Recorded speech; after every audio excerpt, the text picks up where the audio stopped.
Hi there. Welcome back to the channel and welcome back to the space. So a quick recap. Everything went well with the cleaning up of the tracks. Remember, what we were doing is we were coming out of the Zoom via the USB button, going over, finding the icon on our screen, double clicking, going to audio, then looking at our tracks, and it's going to say something like mono 000, mono 001. So let's say we were doing the drums and we know we've recorded the 4 drums. We're going to take those 4 tracks one by one, or you can bring them all in at once, take them into Audacity, and remember my little sequence of events. I went in, took a little sample of the dead air sound on the track, did a little noise profile, then did a little noise reduction, about a dB's worth, just to get rid of some of the noise in the room. Then our classic filters. I did a 100 hertz cutoff on the snare drum and several other instruments. The guitars, sometimes I don't do that quite so much with the bass guitar or the bass drum, and I'll just sort of play with it and get a level that sounds like it's getting rid of extraneous bass information that's not helping, because I find that if you roll some of it off, the bass actually becomes more powerful and more deep. So we do the little classic filters on all the tracks that we're going to do that on, and that's a high pass filter.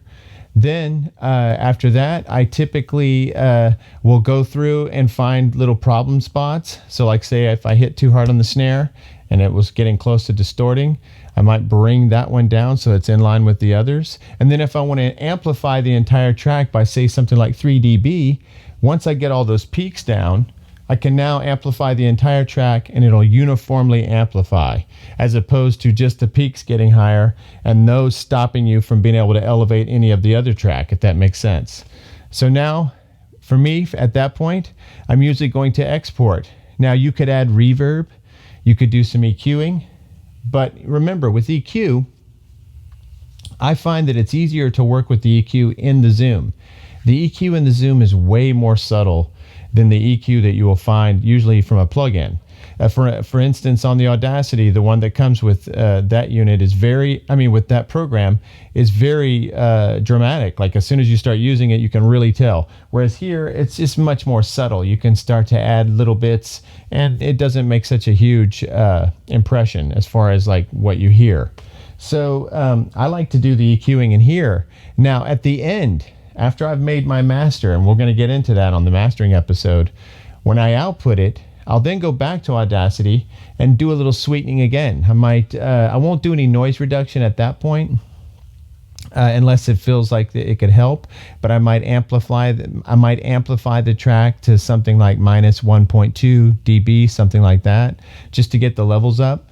And there's other little things that I might do, and we'll get into that when we go to recording. But I just want to make sure that we recap what we did before and that you understand what it was that I was doing. If you were to do more of your recording on the computer, let's say you just wanted to use the Zoom to actually record the instruments, and then you wanted to do the rest of the work in the computer, you might want to find a more advanced program than Audacity, something like Reaper or Cubase or something. And with Cubase, you can actually operate your computer and the Zoom together. So and kind of bring them into sync with each other. So that's a possibility. But for me, like as I said before, I really like working within the Zoom, and I feel like the Zoom gives me a better sound ultimately, because the presets are better than what I might have decided to apply myself.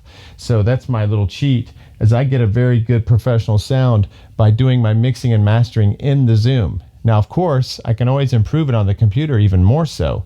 Once I take that master wave out, I could take it into the Audacity and do some more sweetening and add reverb if I wanted to, compress the file, just prepare it for output, prepare it for export, prepare it for Spotify or wherever you're going to send it, prepare it for the vinyl facility, because you might have to have different masters for different reasons. Sometimes you have to have a separate vinyl master and then a separate master that you're going to use for your digital stuff, like for your online streaming or for a CD release or whatever it is. You might have a different master if you're going to send one to somewhere to have a vinyl made, which I don't even know if anyone's able to do right now because of the catastrophe and everything that's going on in the world right now.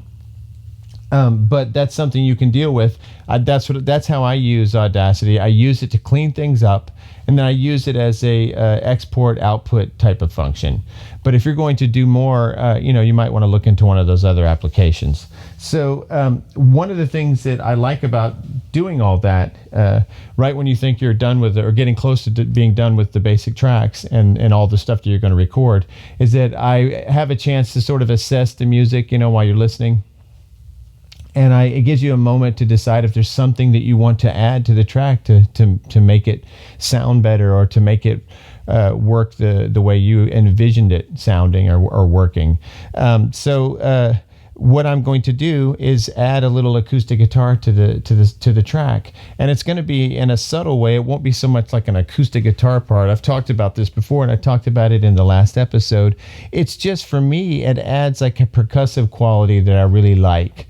And when I know that it's there, I can sort of feel it, and it's giving me like an extra, just a little extra something that provides some percussive qualities.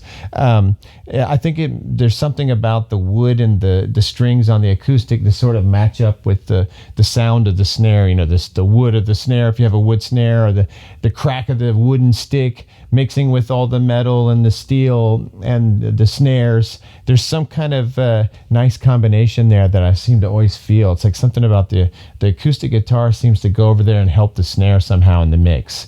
And what I typically do, like in this song, I'm playing a lot of like open chords with very little, as few fingers as possible, a lot of minor stuff.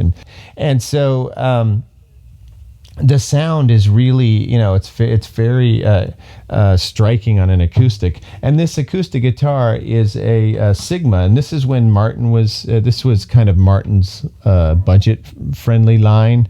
During the 90s, I think Martin owned Sigma. At some point, it changed hands. But this is sort of like a Martin made in Korea type of deal. It's very nice construction. It's the DM4CB.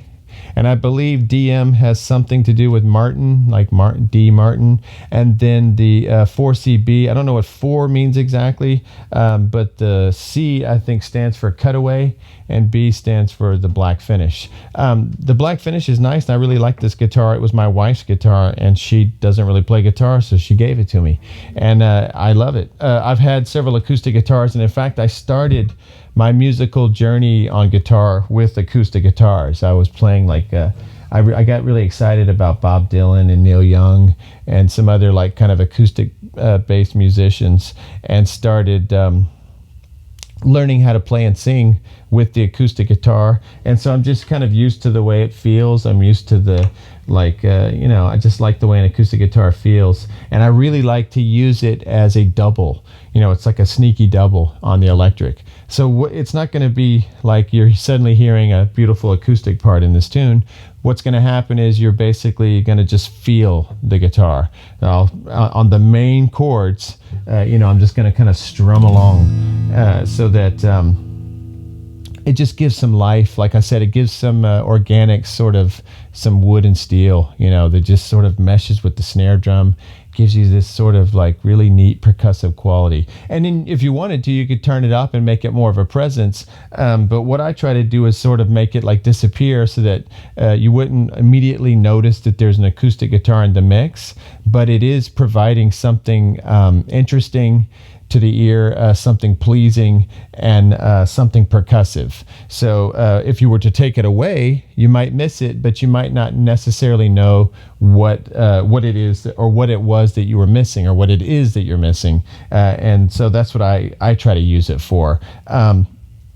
So with this song, I'm going to play just like the basic chords. I won't like do any kind of solo bits or any kind of like little riff bits. It'll just be the open chord, and I'll essentially be playing it throughout the song.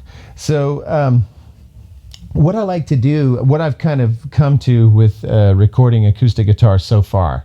Now, when I was working on Aaron Poole's record, his Secret Bones record. We did a lot of experimentation with acoustic guitar recording because the record, the EP, was mainly an acoustic record. He had some like feedbacky electric bass stuff on there, and some really neat stuff going on, but the guitars were essentially acoustic guitars, so it gave me a chance to sort of play around with a couple of different miking techniques.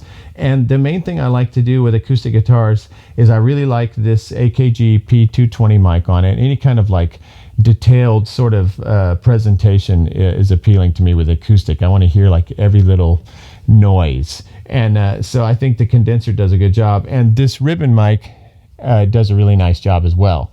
And so I like that one too. It's a little smoother and more rolled off. I don't know, I might end up using it. But I was going to show you this mic as the setup at least.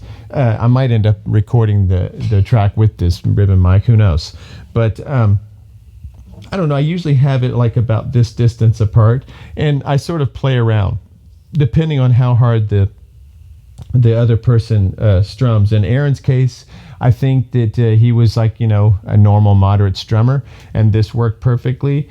So I just sort of adjust based on how the person plays. In my case, I have a tendency to get a little too excited with the guitar and move my hands too much and get too aggressive sometimes, which adds to more of the sloppiness of my playing style, which I don't want to do. I want to improve my playing. I want to keep all the elements that are, gonzo and are anarchic, but I don't want to just be a bad player. I want to become as good a player as I can, and I'm continuing that journey.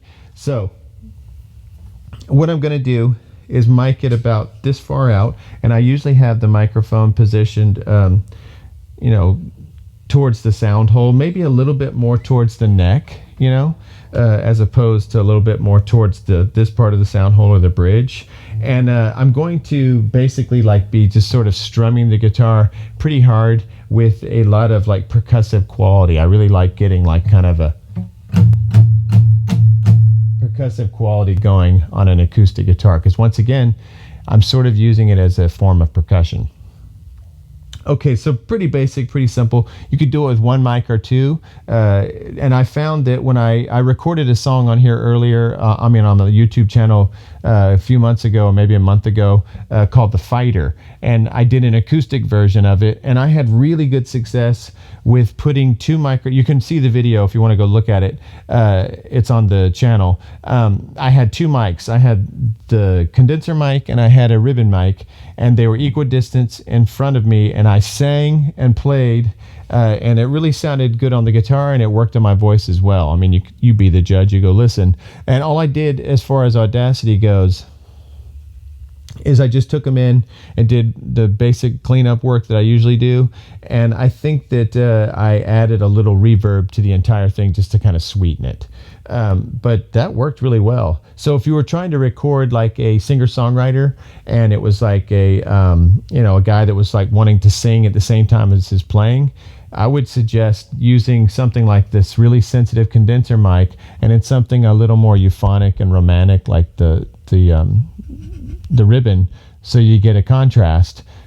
Put them equidistant, sort of about the same distance you would have them for somebody who's playing guitar, and then the voice seems to, the voice and the sound hole are about in the same position, almost like two microphones. That's kind of interesting. So maybe that's why it works. If you can kind of sync the amount of volume that you're pushing with how loud you're playing the guitar, you can make a kind of a nice balance and a pretty good mix. And I find that it sort of captures something when someone sings and plays at the same time.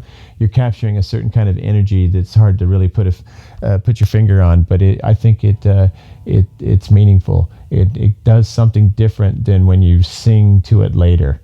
Now, singing to it later, it has many wonderful qualities as well, but I think that sometimes when you're capturing something, if you can catch somebody while they're in the midst of it, like playing the song and singing at the same time, you might be able to get some kind of magic that you wouldn't get from multi-tracking it. Who knows? Depends on the song, depends on the performer. But anyway, I'm going to just do a real simple miking technique here. Anybody could pull this off. I'll be running this into phantom power on the Rain per usual because I don't want to use the condenser mic, and it needs phantom power. And like I said, the reasoning for the condenser mic is to get more of the detail, more of that. I almost want this kind of like pushed towards the high end because I want to get that percussive quality. I want to feel the kind of the metallic burr of the strings and the downward pressure of like that